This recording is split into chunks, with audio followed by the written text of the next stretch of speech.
It's looking all hot. She's flipping it. She's gonna actually. Do you want me to say what you're doing, or do you want to tell them yourselves? First time ever. Okay. Mazel tov! Opa! That's a good sign. That's a good sign. Everyone make a wish. Everyone make a wish. All right. So Rebecca Cross is actually. She's going to entertain you with some stand-up this evening. Her first time ever. This takes some courage. So please give it up for Rebecca Cross this evening, the stand-up comedian. That remains to be seen. All right. Come on, Rebecca. Yeah. You got this. You go, girl. No, I don't need it. No. Come on, Rebecca. All right, like I said, I made y'all suffer for the past year with my guitar, and I'm going to try to find another way to make y'all suffer, but at this moment, I really wish I had my guitar with me.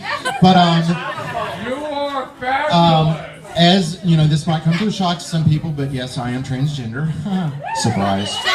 But, before I do get started, I do want to say something kind of serious. It's sort of a disclaimer, and after raising 4 kids, I know the importance of a disclaimer. But anybody who's ever had to hide something about themselves because they felt they were different, when the moment they start to accept themselves, you know, it's a very challenging experience. And about 4 years ago, in the beginning of my journey, it was challenging enough it almost broke me.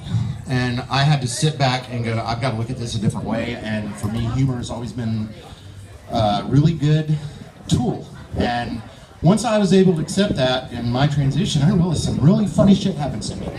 So I am a mechanic for 20 plus years, so my humor can be kind of crass. So let you know a little bit about me. I'm a single parent, which means I am divorced, and I will admit to y'all that there was another woman involved. It just happened to be me. And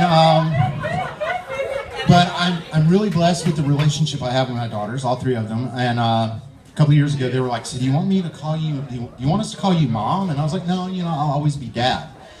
That's fine with me." And my middle daughter, she was like, she came up with the term, "We'll call you She Dad." And I'm like, that's kind of cool, you know? I'm a She Dad. It makes me sound like I need superpowers in a cape. So I'm like, yeah, this is really cool. And a couple of weeks later, we are in Walmart. And from 4 aisles over, I hear this shrill, high-pitched voice going, "She Dad!" It was just a little awkward.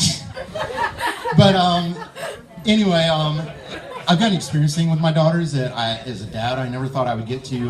Last summer when I went up to get them, which is back in Mississippi, I was up there a couple of days, and, you know, their mom was like, "Oh, they need new bras," and I was like, "This sounds like a shop for She Dad," you know? I'm like, because the girls, they hate shopping with their mother, and I can't really say I blame them, because, you know, back before when I used to be a bald, fat guy with a goatee, you know, I love shopping, but I couldn't let anybody know. And so, you know, I would have to go there, and actually, thankfully for their mom, you know, after an hour of shopping with her, I no longer had to pretend. I really hated it. And it wasn't really, it was just she loved the sales bits, and, you know, and here I am looking at the stuff she's looking at, and inside I'm going, okay, I don't care if it's on sale for $5, that is hideous, the cut's all wrong and everything, but I couldn't say that. So, you know, I was the dutiful husband going, "Oh, honey, that looks really good on you." But anyway, me and my girls, we're going to shopping in, you know, the middle of Mississippi, and, you know, I was not dressed like this because it's Mississippi, I knew better, but, so, yeah, shorts, t-shirts, summer, and, you know, but there's some things I really can't hide, so we're having a great time shopping, and when you get ready to, and I'm like, "Oh, this place has, you know, buy one, get one half off, so hey, I'll get some myself." So we're checking out, and this poor girl behind the counter, she's like, "Oh, it's so nice, you know, you never see a dad, you know, sharing, you know, carrying her daughter shopping, you know, bra shopping." And of course I couldn't shut up. I just looked at her going, "Yeah, I'm not like most dads, you know. That one's mine." And she's like, "Oh." But it's been a really liberating experience with the girls. But like I said, I am a mechanic. I'm an aircraft mechanic, and I've been doing this for 20 plus years. And a couple of years ago, when I finally decided I'm going to come out, and because things were getting where I couldn't hide them anymore, and I'm like, how am I going to do this? And, you know, of course, you know, I couldn't go, "Hey guys, I'm transitioning, just to let you know." No, you would think it would be that easy. So I made this elaborate plan so one person would see my original coming out post. And the whole time I'm planning it, I can hear like the Mission Impossible theme in my head. And it's this huge thing. And well, finally, I got it to work, and he saw it, and I'm like, yes, I don't have to come out to anybody. He's going to tell everybody it's cool. Well, a couple of days later, when I finally get to talk to him at work, he comes up and goes, oh, me and my fiance, we were talking about it. This could really affect your job. And I swear I will never tell a soul. And I'm like, really? Really? So, but it's, I work in this very masculine male, environment, and they're having to deal with me, which has been interesting.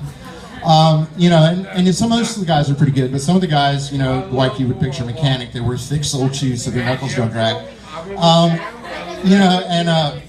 And one of the questions I always hated, because they don't understand, they try, but they always like, oh, so it doesn't mean you're gay, right? I was like, my orientation does not change, I'm still attracted to women. They're like, but that doesn't make any sense. And I ended up with a group of guys, and there's like 5 of them, and I'm like, no, it doesn't work that way. And finally, after about 15 minutes, I'm fed up. I'm like, look, you know what? Every single one of you assholes would like to be a lesbian. You just lack the commitment.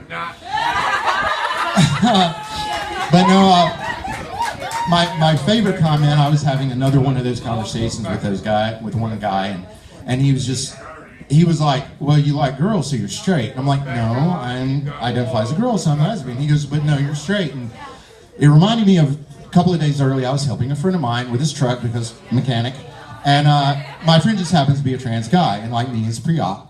And I posed a question to this guy. I go, so let me ask you this. Since you're confused, I go, I love Rebecca. thank you. If say a friend of mine I was helping with his truck, and afterwards he carried me to dinner, and we had a great time, and at the end of the night he gave me a kiss goodnight, and I really enjoyed the kiss. Would you think that makes me gay since he still has his vagina? I'm just saying. You don't have to live that Yeah, but I probably skipped some stuff I planned, but that's about all I got for you tonight. So, thank y'all.